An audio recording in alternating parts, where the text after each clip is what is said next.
ജനങ്ങളെപ്പോഴും വിലയിരുത്തി നിർത്തുന്ന അവർക്ക് വേണ്ടി, നാടിനു വേണ്ടി എന്ത് ചെയ്യാൻ കഴിഞ്ഞിട്ടുണ്ട്, അത് ചെയ്യാൻ കഴിഞ്ഞാൽ, അതിനവസരം കിട്ടിയാൽ അത് ചെയ്യുന്നവരാണോ എന്നാണ് ജനങ്ങൾ നോക്കുന്നത്. അതല്ലാതെ കണ്ട് എന്തെങ്കിലും ഇട്ട് പകുതിയാക്കിയിട്ടിട്ട് പോകുന്ന ഏർപ്പാടുകൾ എന്നെ സംബന്ധിച്ചിടത്തോളം എൻ്റെ നാളിതുവരെയുള്ള രാഷ്ട്രീയ ജീവിതത്തിലുണ്ടായിട്ടില്ല. പാർലമെൻറ്റ് അംഗം എന്നുള്ള നിലയിൽ ഒരു ബോർഡും വെച്ച് നടക്കുന്ന ഒരു സ്വഭാവക്കാരനല്ല. ജനങ്ങളുമായി ബന്ധപ്പെട്ടുകൊണ്ട് അവരുടെ വിഷയങ്ങൾ എന്തൊക്കെയെന്ന് മനസ്സിലാക്കിക്കൊണ്ട് പ്രവർത്തിക്കുക എന്നുള്ളതാണ് എന്നെ സംബന്ധിച്ചിടത്തോളം മുഖ്യമായ ലക്ഷ്യം എന്ന് ഞാൻ ഈ അവസരത്തിൽ സൂചിപ്പിക്കുകയാണ്. നേമം റെയിൽവേ സ്റ്റേഷൻ എന്ന് പേര് കേൾക്കുമ്പോൾ തിരുവനന്തപുരമാണ് എന്ന് ഒരു സംശയം തോന്നും. പക്ഷേ നേമം റെയിൽവേ സ്റ്റേഷൻ എന്ന് പറയുന്നത് ആറ്റിങ്ങൽ പാർലമെൻറ്റ് നിയോജകമണ്ഡലത്തിലുള്ള, ഇപ്പോൾ കഴിഞ്ഞ ബഡ്ജറ്റിൽ ഇതിൻ്റെ ഒരു ഫോളോ അപ്പ് നടത്തിയതനുസരിച്ച് കഴിഞ്ഞ ബഡ്ജറ്റിൽ 6 മേൽപ്പാലങ്ങൾ ചെയ്യാനുള്ള അനുമതി കിട്ടി.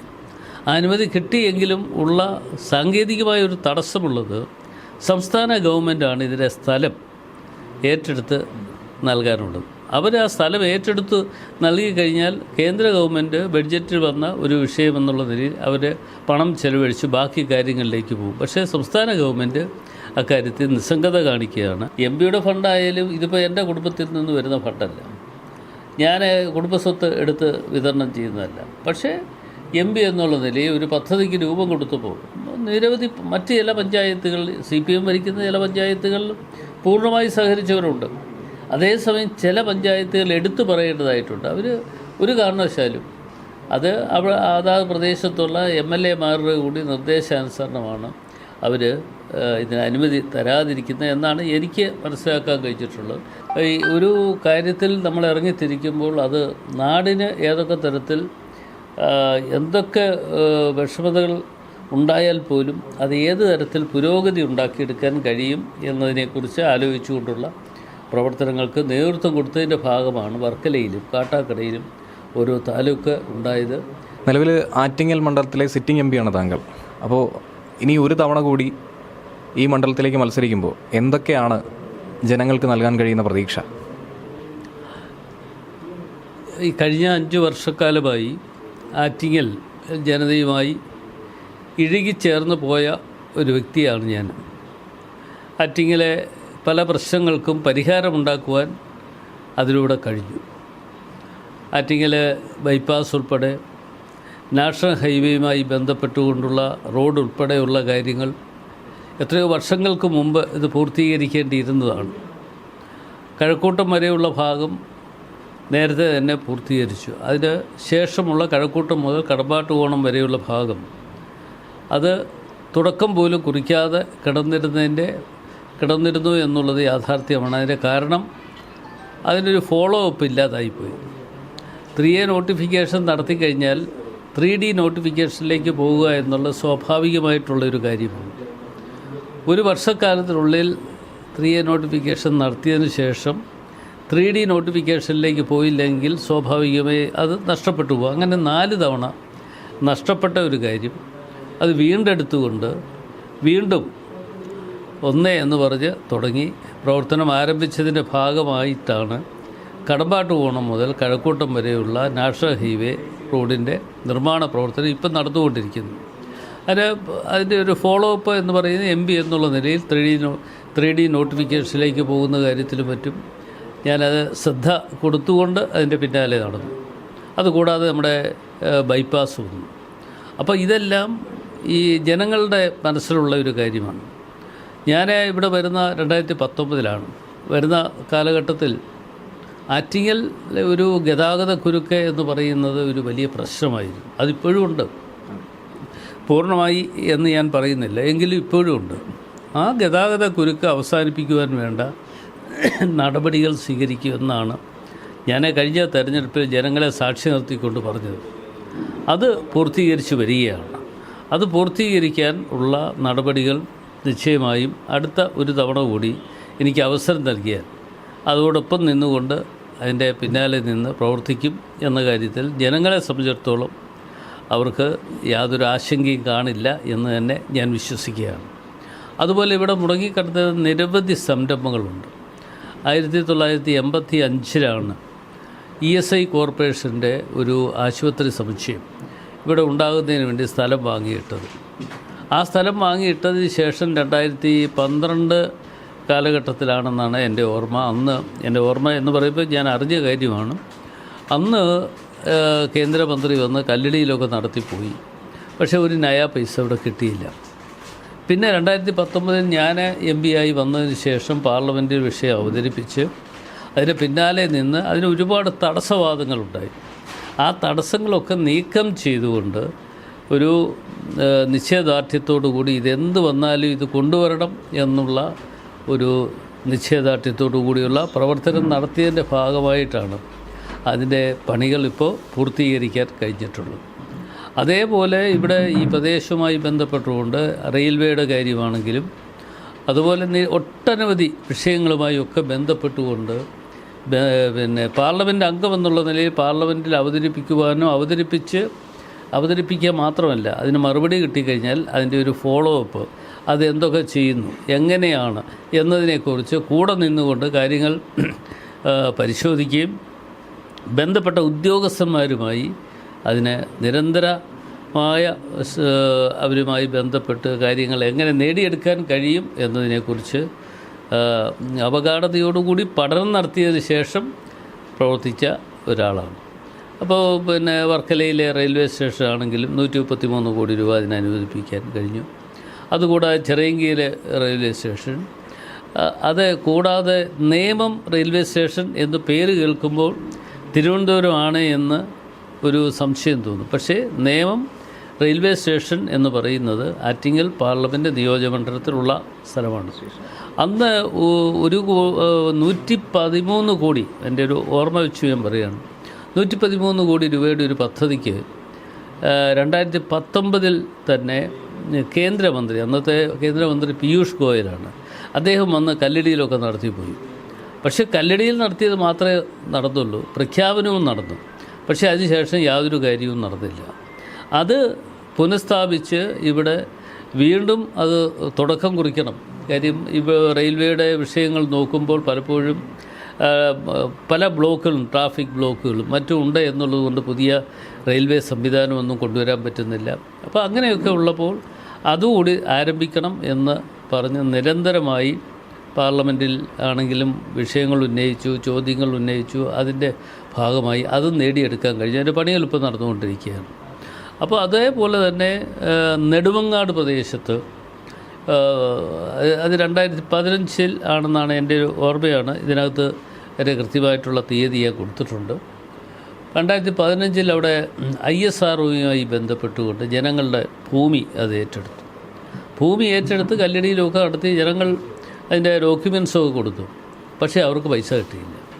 2019 ഞാൻ വരുന്ന സമയത്താണ് ഞങ്ങളുടെ പാർട്ടി പ്രവർത്തകർ എന്നോട് ഈ വിഷയം പറയുകയും ഞാൻ അവിടെ പോയി സ്ഥലം കാണുകയും സ്ഥലം കണ്ടതിന് ശേഷം പാർലമെൻറ്റിൽ ഞാൻ വിഷയം അവതരിപ്പിക്കുകയും ബഹുമാനപ്പെട്ട പ്രധാനമന്ത്രിയാണ് അതിൻ്റെ ചുമതലക്കാരൻ, അദ്ദേഹത്തിന് കത്ത് കൊടുക്കുകയും അങ്ങനെ നിരന്തരമായി അതിൻ്റെ പിന്നാലെ നടന്ന് ഏതാണ്ട് 68.5 കോടി രൂപ അനുവദിപ്പിക്കാനുള്ള അവസരം കിട്ടി. ആ പാവപ്പെട്ട ആളുകൾക്ക് ആ ഭൂമി കൈമാറ്റം നടത്തിയതിൻ്റെ അടിസ്ഥാനത്തിൽ ആ പണവും വിതരണം ചെയ്യാനുള്ള അവസരമൊക്കെ കിട്ടി. ഇതൊക്കെയെന്ന് പറഞ്ഞാൽ നമ്മളൊരു പാർലമെൻറ്റ് അംഗം എന്നുള്ള നിലയിൽ ഒരു ബോർഡും വെച്ച് നടക്കുന്ന ഒരു സ്വഭാവക്കാരനല്ല. ജനങ്ങളുമായി ബന്ധപ്പെട്ടുകൊണ്ട് അവരുടെ വിഷയങ്ങൾ എന്തൊക്കെയെന്ന് മനസ്സിലാക്കിക്കൊണ്ട് പ്രവർത്തിക്കുക എന്നുള്ളതാണ് എന്നെ സംബന്ധിച്ചിടത്തോളം മുഖ്യമായ ലക്ഷ്യം എന്ന് ഞാൻ ഈ അവസരത്തിൽ സൂചിപ്പിക്കുകയാണ്.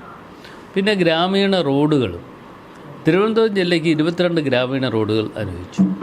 ആ 22 റോഡുകൾ അനുവദിച്ചപ്പോൾ 16 എണ്ണവും കിട്ടിയത് ആറ്റിങ്ങൽ പാർലമെൻറ്റ് നിയോജകമണ്ഡലത്തിലാണ്. അതിനേതാണ്ട് 79.5 കോടി രൂപയോളം അതിന് ചെലവഴിച്ചുള്ള ഒരു പദ്ധതിയാണ്. അതിൻ്റെ പ്രവർത്തനമൊക്കെ പലയിടത്തും തുടങ്ങി, പലയിടത്തും പൂർത്തീകരിച്ചതുണ്ട്. അതുകൂടാതെ ചില തുടക്കം കുറിച്ചതുണ്ട്. അപ്പോൾ ആ കാര്യങ്ങളൊക്കെ ഇപ്പോൾ നടന്നുകൊണ്ട് ഇരിക്കുകയാണ്. അപ്പോൾ ഇങ്ങനെ ഉള്ള നിരവധി വിഷയങ്ങളാണ്. ഇപ്പോൾ വർക്കലയിലെ അവിടെ സ്ഥലം നേരത്തെ തന്നെ വാങ്ങിയിട്ടിരുന്നതാണ്, പോസ്റ്റ് ഓഫീസിനുള്ള സ്ഥലം. ആ സ്ഥലം വാങ്ങിയിട്ടിരുന്നുവെങ്കിലും യാതൊരു കാര്യവും ചെയ്തിട്ടില്ല. വാടക കെട്ടിടത്തിലാണ് ഇപ്പോഴും നടക്കുന്നത്. അത് ആയി ബന്ധപ്പെട്ട മന്ത്രിയെ നേരിട്ട് കണ്ടു, കത്ത് കൊടുത്തു. കൂടാതെ പാർലമെൻറ്റിൽ തന്നെ അത് അവതരിപ്പിക്കാനുള്ള അവസരം അവതരിപ്പിച്ചു. എന്തായാലും ഇവിടെ നിരവധി മേഖലകളിലാണ് പോസ്റ്റ് ഓഫീസിന് സ്ഥലം കിടക്കുന്നത്, ഒരിടത്ത് മാത്രമല്ല. എങ്കിലും 2-3 എണ്ണം കിട്ടും എന്ന് പ്രതീക്ഷിച്ചിരുന്നതാണ്. ഏറ്റവും അവസാനം ഒരെണ്ണമാണ് അനുവദിച്ചത്. അതിപ്പോൾ വർക്കലയിൽ പണി നടന്നുകൊണ്ടിരിക്കുകയാണ്.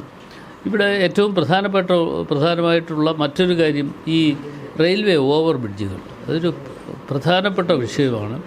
ആ വിഷയവുമായി ബന്ധപ്പെട്ടുകൊണ്ട് ഇപ്പോൾ കണിയാപുരത്താണെങ്കിലും ഇടവായിലാണെങ്കിലും ഇങ്ങനെ ഓരോ പ്രദേശത്തും ഇപ്പോൾ കഴിഞ്ഞ ബഡ്ജറ്റിൽ ഇതിൻ്റെ ഒരു ഫോളോ അപ്പ് നടത്തിയതനുസരിച്ച് കഴിഞ്ഞ ബഡ്ജറ്റിൽ 6 മേൽപ്പാലങ്ങൾ ചെയ്യാനുള്ള അനുമതി കിട്ടി. ആ അനുമതി കിട്ടിയെങ്കിലും ഉള്ള സാങ്കേതികമായ ഒരു തടസ്സമുള്ളത് സംസ്ഥാന ഗവൺമെൻറ്റാണ് ഇതിൻ്റെ സ്ഥലം ഏറ്റെടുത്ത് നൽകാനുള്ളത്. അവർ ആ സ്ഥലം ഏറ്റെടുത്ത് നൽകി കഴിഞ്ഞാൽ കേന്ദ്ര ഗവൺമെൻറ് ബഡ്ജറ്റിൽ വന്ന ഒരു വിഷയമെന്നുള്ള നിലയിൽ അവർ പണം ചെലവഴിച്ച് ബാക്കി കാര്യങ്ങളിലേക്ക് പോകും. പക്ഷേ സംസ്ഥാന ഗവൺമെൻറ് അക്കാര്യത്തിൽ നിസ്സംഗത കാണിക്കുകയാണ്. ആ നിസ്സംഗത കാണിക്കുന്നു എന്ന് പറയുന്നത് അവരത് ഏറ്റെടുത്ത് കൊടുക്കാതെ ഇങ്ങനെ നീട്ടി കൊണ്ടുപോകുന്ന ഒരവസ്ഥ.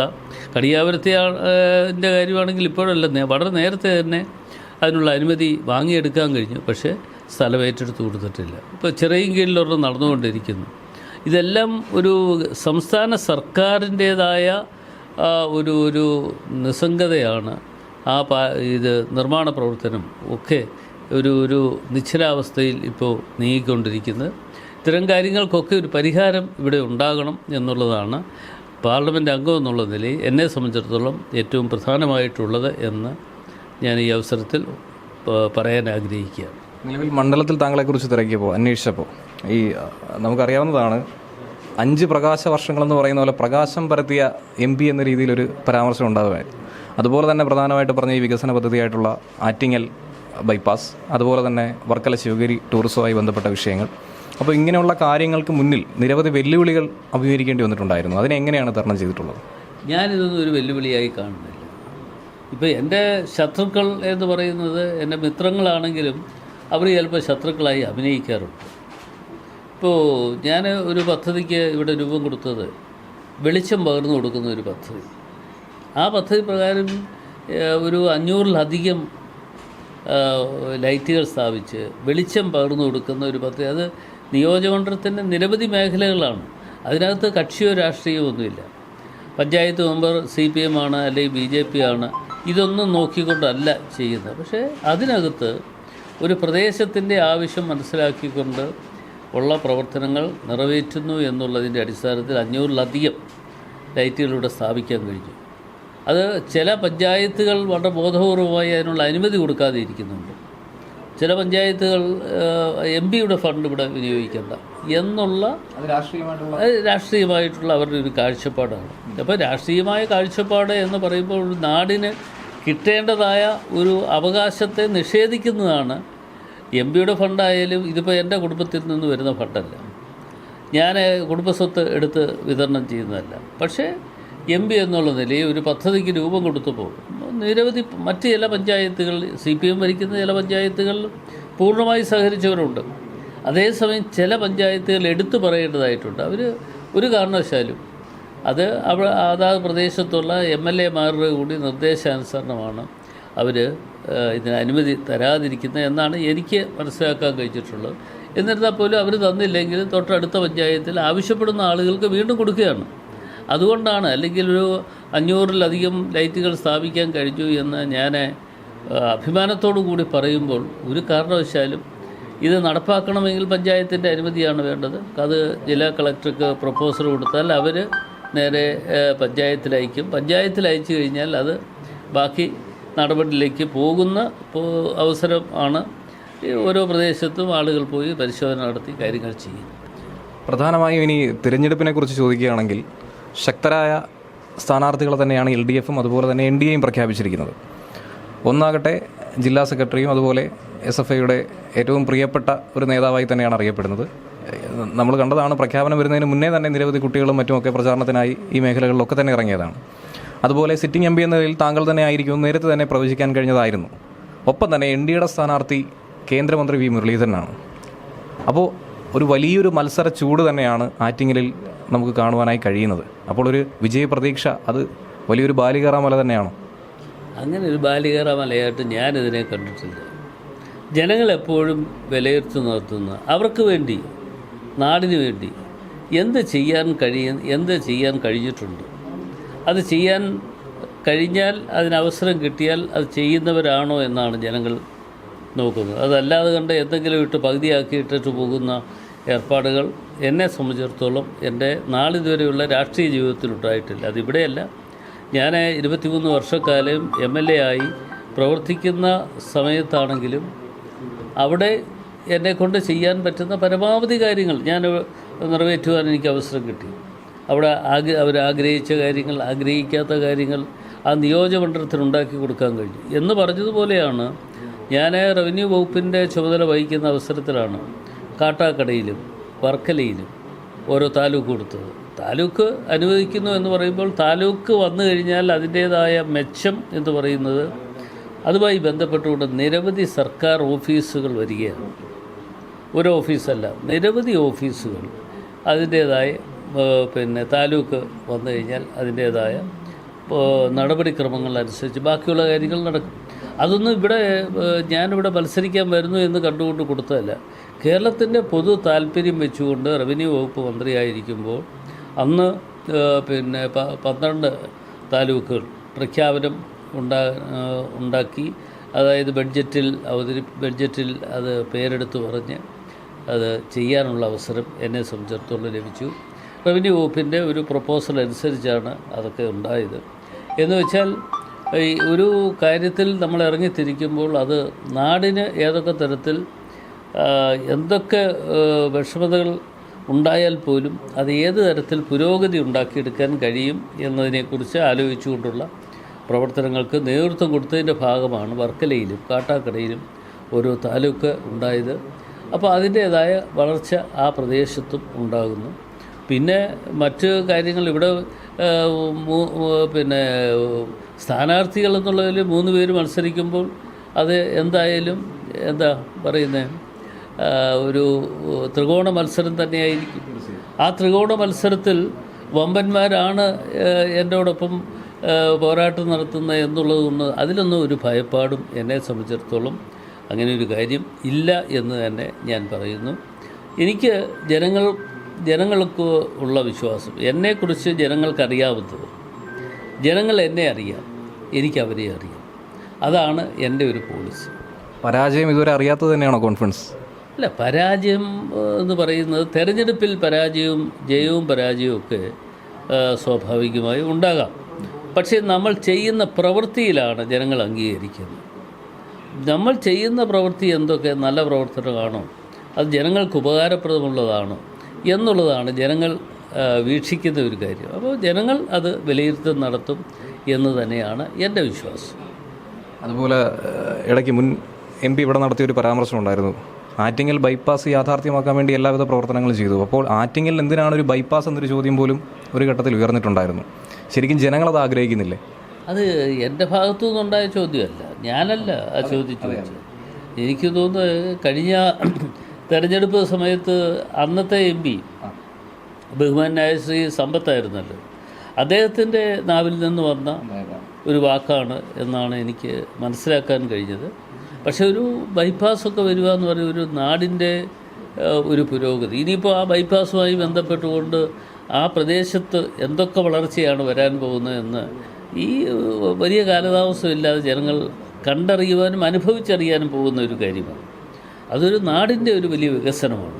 ആ വികസന രംഗത്ത് ഏതായാലും അതൊരു വലിയ നാന്ദി കുറിക്കുമെന്ന കാര്യത്തിൽ ഒരു സംശയമില്ല. നിലവിൽ നമ്മൾ ഈ വഴി തന്നെ എത്തിയപ്പോൾ, ആറ്റിങ്ങൽ ബൈപ്പാസ് റൂട്ട് വഴി വന്നപ്പോൾ കാണാൻ സാധിച്ചതെന്ന് വെച്ചാൽ ചുറ്റുപാടും മുഴുവൻ പണി നടക്കുകയാണ്. അപ്പം അതിലോ ചുവരെഴുത്തോ പോസ്റ്റർ പതിക്കാനോ അങ്ങനെ ഒന്നും തന്നെ അവസരമില്ല. അപ്പോൾ ഇത് ഏത് മണ്ഡലമാണെന്ന് തിരിച്ചറിയാൻ തന്നെ പാടാണ്. ചില ബൂത്തുകൾ കണ്ടാൽ മാത്രമേ തിരിച്ചറിയാൻ കഴിയത്തുള്ളൂ. അപ്പോൾ അത് പ്രചരണത്തെ പ്രതികൂലമായിട്ട് ബാധിക്കുന്നുണ്ടോ? ഒരിക്കലും ബാധിക്കില്ല. ഒരു പ്രദേശത്തോട് ബൈപ്പാസ് വരുന്നു എന്നുള്ളതിൻ്റെ അടിസ്ഥാനത്തിൽ ഒരുപക്ഷെ അവിടെ റോഡ് നിർമ്മാണ പ്രവർത്തനമായി ഇപ്പോൾ നടക്കുന്നു എന്നുള്ളത് കൊണ്ട് ആ സ്ഥലം ഏതാണെന്ന് പോലും ഒരു സംശയങ്ങൾ ജനങ്ങൾക്കുണ്ടാകും. അത് അവിടെ മാത്രമല്ല, ഇപ്പോൾ നാഷണൽ ഹൈവേയുമായി ബന്ധപ്പെട്ടുകൊണ്ട് കടമ്പാട്ടുകോണം മുതൽ കഴക്കൂട്ടം വരെ നിങ്ങൾ യാത്ര ചെയ്താലും പണ്ടുണ്ടായിരുന്ന വഴിയിലൂടെയാണോ യാത്ര ചെയ്യുന്നത് എന്ന് നമുക്ക് ഏവർക്കും സംശയം തോന്നും. അപ്പോൾ അത് ഒരു പുരോഗതിയുടെ ഒരു ഭാഗമാണ്. അത് പൂർത്തീകരിച്ച് വരുമ്പോഴാണ് അതിൻ്റെ എല്ലാ അർത്ഥത്തിലും ജനങ്ങൾ ആസ്വദിക്കാൻ പോകുന്നത്. അത് പൂർത്തീകരണത്തിലേക്ക് വരുമ്പോഴാണ്. അപ്പോൾ തീർച്ചയായും അതൊരു വീഴ്ചയോ മറ്റു കാര്യമായിട്ടൊന്നും ഞാൻ അതിനെ കാണുന്നില്ല. തീർച്ചയായിട്ടും അത് ജനങ്ങൾക്ക് പ്രയോജനപ്രദമായിട്ടുള്ള ഒന്ന് തന്നെയാണ് എന്ന് തന്നെയാണ് ഞാൻ കാണുന്നത്. നിലവിൽ കേന്ദ്രമന്ത്രിയായ വി മുരളീധരൻ പലതരത്തിലുള്ള റെയിൽവേ വികസനങ്ങൾ, അതുപോലെ ജയിച്ചു കഴിഞ്ഞാൽ ഇവിടുന്ന് ഡയറക്റ്റ് ഒരു കേന്ദ്രമന്ത്രി കേരളത്തിന് സ്വന്തമാകുമെന്നുള്ള പ്രചാരണമാണ് നടത്തുന്നത്. അപ്പം ജനങ്ങളെ അത് കൂടുതൽ സ്വാധീനിക്കുമെന്ന് പ്രതീക്ഷിക്കുന്നുണ്ടോ? അല്ല, ഈ കേരളത്തിൽ നിന്ന് എത്ര കേന്ദ്രമന്ത്രിമാരും ക്യാബിനറ്റ് മന്ത്രിമാരും വരും എന്നതിനെക്കുറിച്ച് ഞാനല്ലല്ലോ പറയേണ്ടത്. ഇപ്പോൾ ഒരു തുടർ ഗവൺമെൻറ് വന്നാൽ ഉള്ള കാര്യമാണ് അദ്ദേഹം പറയുക. അദ്ദേഹത്തിൻ്റെ സ്വപ്ന ലോകത്തിരുന്നു കൊണ്ട് ഓരോരുത്തർക്കും പലതും പറയാം. ഇപ്പോൾ തിരുവനന്തപുരത്ത് മത്സരിക്കാൻ വന്ന സഹമന്ത്രിയാണ് രാജീവ് ചന്ദ്രശേഖരൻ. അദ്ദേഹം പറയുന്നത് അദ്ദേഹം ഇവിടെ നിന്ന് ജയിച്ചു പോയാൽ അദ്ദേഹം ക്യാബിനറ്റ് മന്ത്രിയാകും. ഇവിടുത്തെ മന്ത്രിയും പറയുന്നത് എന്താണ് ക്യാബിനറ്റാണോ എന്താണെന്ന് എനിക്കറിയില്ല, എന്തായാലും അദ്ദേഹവും അതാകുമെന്ന് പറയുന്നു. തൃശ്ശൂരിൽ മത്സരിക്കുന്ന സുരേഷ് ഗോപിയും ജയിച്ചു വന്നാൽ അദ്ദേഹവും ക്യാബിനറ്റ് മന്ത്രിയാകും എന്ന് പറഞ്ഞുള്ള പ്രചരണം. ഇതൊക്കെ ഈ കാലയെ പ്രവചനം നടത്തുക എന്ന് പറയുന്നത് ഒരു ശരിയായ കാര്യമാണോ എന്നതിനെക്കുറിച്ച് ഞാനല്ല പറയേണ്ടത്, അവർ തന്നെ ചിന്തിക്കേണ്ട കാര്യമാണ്. ഇങ്ങനെ ഇതുപോലുള്ള പ്രചരണങ്ങൾ പലതും കൊടുക്കുന്നു. അപ്പോൾ എല്ലാവിധ ആശംസകളും ഇത്തവണത്തെ തിരഞ്ഞെടുപ്പിനായി ആശംസിക്കുകയാണ്. നന്ദി, നമസ്കാരം. Thank you sir.